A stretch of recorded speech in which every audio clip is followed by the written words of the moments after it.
తీసుకుని ఎప్పటికప్పుడు ఆధునికమైన చికిత్సను పరికరాలతో అందించాలన్న ఒక తపనతో మిగతా అంటే పోటీ కాదు, పోటీ అన్నది ఎక్కడా లేదు. Basavatarakam Indo American Cancer Hospital and Research ఇన్స్టిట్యూట్కి ఎక్కడా పోటీ లేదు. మనమే ఈ యొక్క పర్టికులర్ ఈ సింగిల్ స్పెషాలిటీలో క్యాన్సర్లో మనం. సో అలాగే ఈనాడు మన ఈ రోబోటిక్ రాడికల్ మన నెక్టోటమీ అయితేనేమి, లేకపోతే ప్రాస్టెక్టమీ అయితేనేమి, వీటిలాంటి ఇంతకుముందు చేసాం. 600-800 పైగా చేసాం. ఎప్పటికప్పుడు మనం దాన్ని మన 4th జనరేషన్ కూడా ఈరోజు మనం ఆసుపత్రికి తీసుకురావడం జరిగింది. అలాగే ఆసుపత్రికి ఎప్పుడు ఏ అవసరం ఉన్నా మా అమ్మగారి ఆశయం అది. ప్రతి పేదవాడికి కూడా అత్యాధునికమైన ఈ యొక్క చికిత్స, ఆధునికమైన ప్రపంచ పరిణామాలకు తగ్గట్టుగా, ప్రమాణాలకు తగ్గట్టుగా మన వైద్య సేవను అందించాలి, అతి తక్కువ ఖర్చుతో అని ఇలా చేసుకుంటూ పెడుతున్నాం. ఇక చలనచిత్ర పరిశ్రమ విషయానికి వస్తే నేను ఎప్పుడు ముందు ఆలోచిస్తుంటాను ఎప్పుడు. అందుకే ఇవాళ నేను ఎవరితో అయినా ఒక సమిష్టి కృషి అంటాను. వాళ్ళ ఆసుపత్రి వాళ్ళ ఎంత బాగా నడుస్తుందంటే మనందరి సమిష్టి కృషి, సహచార బోర్డు మెంబర్స్ అయితేనేమి, డాక్టర్స్ అయితేనేమి, లేకపోతే నాన్ మెడికల్, పారామెడికల్, అలాగే నర్సింగ్ స్టాఫ్ అయితేనేమి, అందరి యొక్క సహకారాలతో, దాతలు అయితేనేమి, బ్యాంకర్స్ అయితేనేమి, లేకపోతే ప్రైవేట్ పరిశ్రమలు అయితేనేమి, సెక్టర్స్ అయితేనేమి, లేకపోతే ప్రభుత్వాలు అయితేనేమి, వారందరి సహాయ సహకారాలతో ఈనాడు ఈ ఆసుపత్రి ఈ స్థాయికి వచ్చింది. ఇంకా ముందుకు తీసుకెళ్తాం ఇంకా ఎంతో. ఎందుకంటే మనం ప్రతి చేసే నిస్వార్థంగా చేసే మన ఏదైతే ఇది నో ప్రాఫిట్ నో లాస్ చూసుకుంటే ప్రతి వాళ్ళు కూడా మన సేవలు గుర్తించి మనకి ఎంతో అండగా ఉంటున్నారు. వాళ్ళందరూ కూడా నా కృతజ్ఞతలు తెలియజేసుకుంటూ, మరి సినిమాల విషయాలు ఇది సినిమాకి ఇచ్చారండి.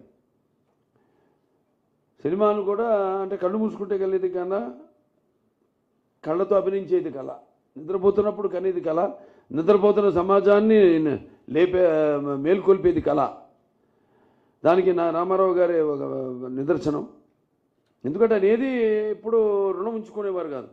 అది రుణశేషమైన అగ్నిశేషమైన శత్రుశేషమైన అంటాం. అటువంటిది ఒక్కొక్క సినిమా ఒక్కొక్క పాత్రకి ఒక్కొక్క సందర్భం ఏదో ఒకటి నాకుగా నేను ఒక పాత్ర నుంచి పుట్టొచ్చు అంటాను. ఒక సినిమా లేదా ఒక పంచపక్ష పరమాన్నం వడ్డించిన ఫుల్ ప్లాటర్ కావచ్చు, లేకపోతే ఏదో ఇంకో సినిమా చూసి కావచ్చు, ఒక నవల చదివి కావచ్చు. సో అలా ఒక్కొక్క సందర్భం నాకు అన్నీ అలా కలిసి వచ్చింది కాకతాళీయంగా అని చెప్తుంటాను మీతో. ఇప్పుడు ఈ నీటి సమస్య గురించి తీసాం ఈ సినిమా. నేను ఒక హిందూపూర్, అటు అనంతపురం జిల్లా, అంటే అటు తక్కువ వర్షపాతం ఉన్న రెండో ప్రాంతం ఆఫ్టర్ జైసాల్మేర్, రాజస్థాన్. దానికోసం ఎంతో పాపం హెచ్ఎన్ఎస్ఎస్ ద్వారా నీళ్ళు అందించడం హిందూపూర్కి, పట్టణానికి డైరెక్ట్గా అక్కడ చెరువులన్నీ నింపడం, అలా చేయడం. ఇది అలాగే ఒక నీటి సమస్య గురించి అన్నప్పుడు చాలా రీసెర్చ్ చేసాం. రీసెర్చ్ చేయకుండా ఇది సినిమా అనేది నా విషయంలో. ఇప్పుడు 3 గాజెస్ ఉంది చైనాలో, వాళ్ళు కట్టి భూభ్రమణమే, the rotation of the earth is slow down అన్నారు బై నాసా. ఒక 0.0 అది పరిగణకు చాలా తక్కువ అనుకోవచ్చు మీరు. ఇంకెన్నో జనరేషన్స్ ఉన్నాయి. అలాగే ఇప్పుడు బ్రహ్మపుత్ర మీద బ్రిడ్జ్ కట్టబోతుంది మళ్ళీ చైనా అన్నారు. అది ఒక్కసారి గేట్లు ఎత్తేసారంటే it's going to be a water bomb. And Kalam garu మన దీన్ని కూడా ఇచ్చారు ఒకసారి కాన్ఫరెన్స్, మన ఆసుపత్రి కాన్ఫరెన్స్కి. ఆయన అన్నారు, in the future in even he said that in future there won't be any warhead bombs, surgical strikes ఉండవు. It is going to be water wars అన్నారు ఆయన ఫ్యూచర్లో. దాన్ని బేస్ చేసుకుని మేము ఇంత రీసెర్చ్ చేసి ఒక అభినవ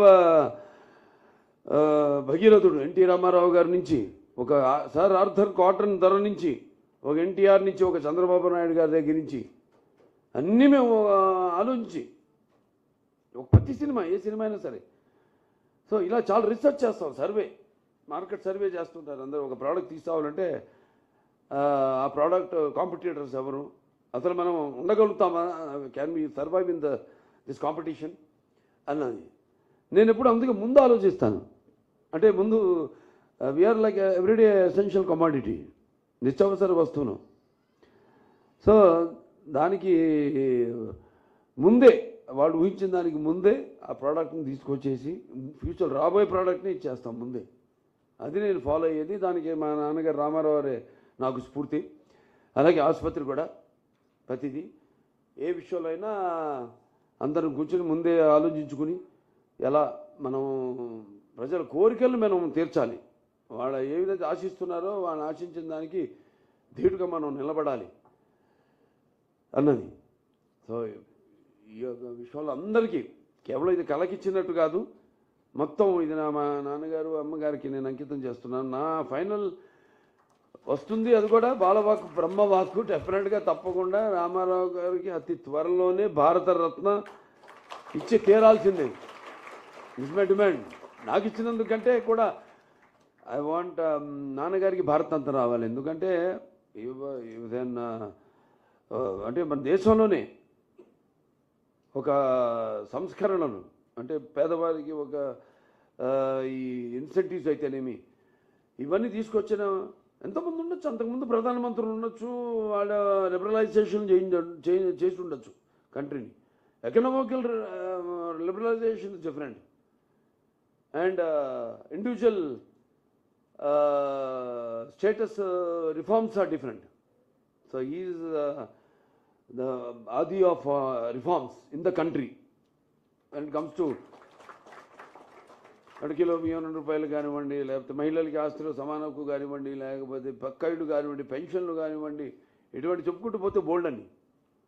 సో అతి త్వరలో ఆయన కూడా భారతరత్న ఇస్తుంది ప్రభుత్వం, తప్పకుండా కేంద్ర ప్రభుత్వం. సో నాకు ఇది ఇచ్చి నన్ను ఈ పద్మభూషణ్ భరించినందుకు, అలాగే నాతో పాటు ఎంతోమంది వివిధ రంగాల్లో వాళ్ళని కూడా ప్రభుత్వం ఇచ్చి సత్కరించుకుంది.